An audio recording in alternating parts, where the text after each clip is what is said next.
అవినాష్కే ticket ఇచ్చారు. ఇచ్చిన తర్వాత ఇక వివేకానందరెడ్డి గారు కూడా జగన్మోహన్ రెడ్డి గారి మాట గౌరవించి అవినాష్ గెలుపు కోసమే కృషి చేశారు. కానీ ఈసారి అడ్డుకున్న వివేకానందరెడ్డి గారు ఎప్పటికైనా తనకు అడ్డే అని అవినాష్కి అర్థమైంది. ఈ అడ్డును తొలగించుకోకపోతే ఎప్పటికైనా అవినాష్కు ఇబ్బందే అని అవినాష్కి వాళ్ళ తండ్రికి అర్థమైంది. కాబట్టే ఈ హత్య జరిగింది.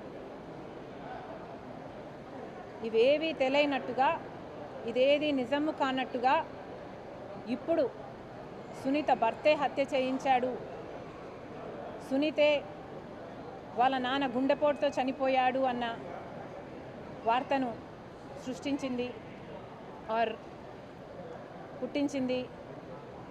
సునీత చంద్రబాబు గారి కోసం పనిచేస్తుంది అని ఈ మాటలన్నీ కూడా మిమ్మల్ని మీరు రక్షించుకోవడానికి చేస్తున్న ప్రయత్నంగా కనిపిస్తున్నాయి తప్పితే మిమ్మల్ని నిర్దోషులుగా చూపించటం లేదు.